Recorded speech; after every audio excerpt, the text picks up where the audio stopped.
The Smiling Man. About 5 years ago, I lived downtown in a major city in the US. I've always been a night person, so I would often find myself bored after my roommate, who was decidedly not a night person, went to sleep.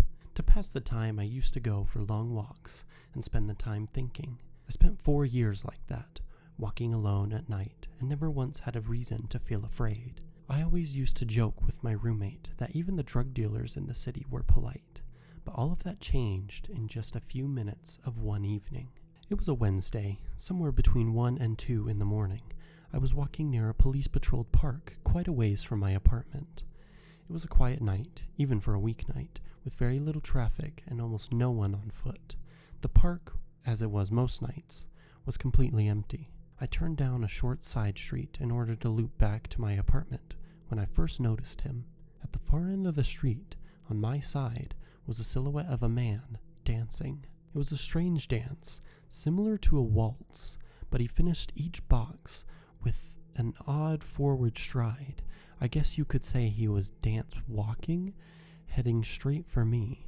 Deciding he was probably drunk, I stepped as close as I could to the road to give him the majority of the sidewalk to pass me by. The closer he got, the more I realized how gracefully he was moving. He was very tall and lanky, and wearing an old suit. He danced closer still until I could make out his face. His eyes were open wide and wild, head tilted back slightly, looking off at the sky. His mouth was formed in a painfully wide cartoon of a smile. Between the eyes and the smile, I decided to cross the street before he danced any closer. I took my eyes off of him to cross the empty street. As I reached the other side, I glanced back, and then stopped dead in my tracks. He had stopped dancing and was standing with one foot in the street, perfectly parallel to me. He was facing me, but still looking skyward, smile still wide on his lips. I was completely and utterly unnerved by this. I started walking again, but kept my eyes on the man. He didn't move. Once I had put about half a block between us, I turned away from him for a moment to watch the sidewalk in front of me.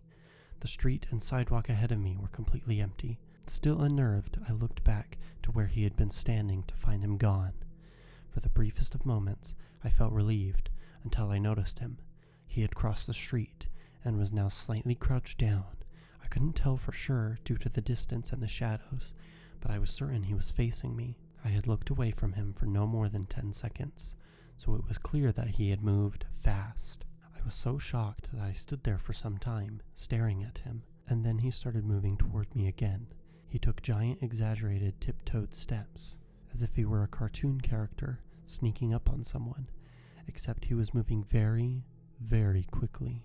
I'd like to say at this point I ran away or pulled out my pepper spray or my cell phone or anything at all, but I didn't. I just stood there, completely frozen, as the smiling man crept toward me, and then he stopped again, about a car length away from me, still smiling his smile, still looking to the sky. When I finally found my voice, I blurted out the first thing that came to mind. What I meant to ask was, "What do you want?" in an angry, commanding tone. What came out was a whimper. What? Regardless of whether or not humans can smell fear, they can certainly hear it. I heard it in my own voice, and that only made me more afraid. But he didn't react to it at all. He just stood there, smiling. And then, after what felt like forever, he turned around, very slowly, and started dance walking away, just like that. Not wanting to turn my back to him again, I just watched him go, until he was far enough away to almost be out of sight. And then I realized something. He wasn't moving away anymore, nor was he dancing. I watched in horror as the distant shape of him grew larger and larger. He was coming back my way, and this time, he was running. I ran too.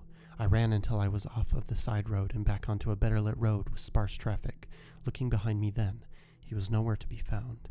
The rest of the way home I kept glancing over my shoulder, always expecting to see his stupid smile, but he was never there. I lived in that city for 6 months after that night, and I never went out for another walk. There was something about his face that always haunted me. He didn't look drunk. He didn't look high. He looked completely and utterly insane, and that's a very, very scary thing to see.